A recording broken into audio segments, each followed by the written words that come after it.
Thank you, Mr. Speaker. Through you, I would ask if the sponsor would yield for a couple of questions. Absolutely.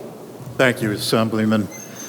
I am inclined to suggest that your bill has very good intentions.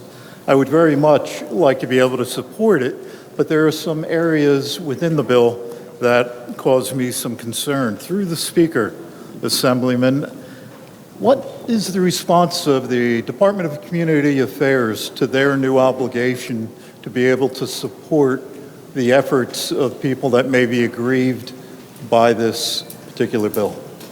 I have not received a response from the DCA. Would you anticipate, through the Speaker, would you anticipate adding staff to DCA to ensure a smooth and workable process for appeals on rent issues? No, I don't believe that'll be necessary.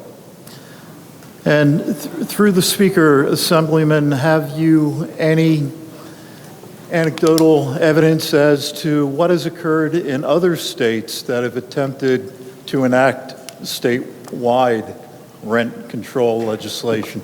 I have not, because New Jersey typically is seen as a leader and not a follower. And therefore, when I was on the campaign trail, this became of paramount importance. And I dropped this piece of legislation on day one, on November 9th, 2024. Thank you, Assemblyman. On the bill, Mr. Speaker? On the bill. Mr. Speaker, towns currently have the ability to enact rent control legislation on their own. I'm aware of several communities within Ocean County that have done so. My concern, with all due respect to the Assemblyman, is that a one-size-fits-all for all of New Jersey simply is not going to fit.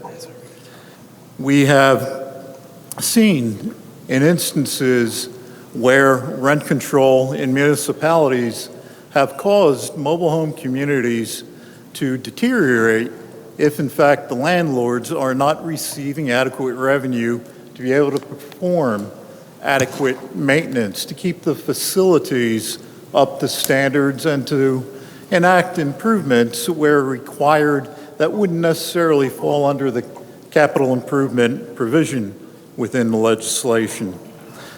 In addition, out of respect for the landlords, there are times of rampant inflation where rates may greatly exceed the 3%.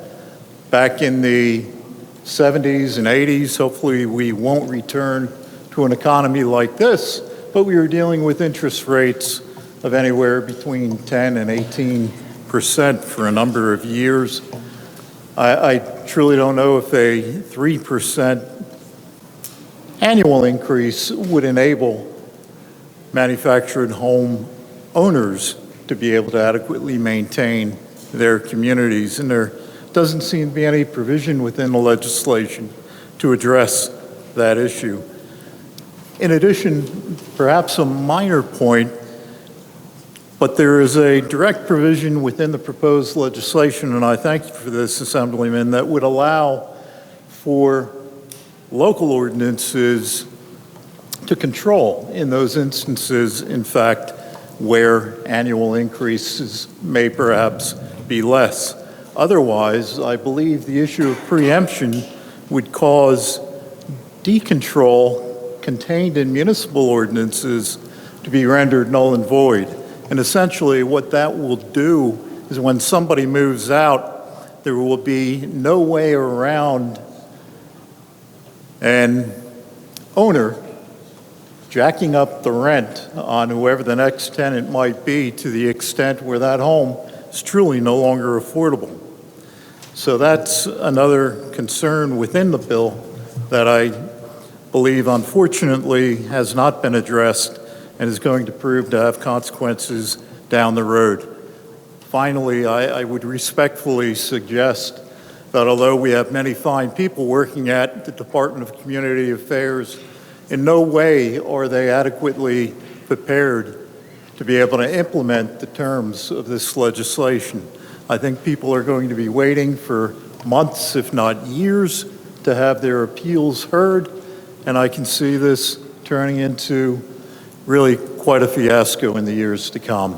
So with those points having been stated, although I would very much like to be able to vote for this bill, unfortunately, I'm not going to be able to.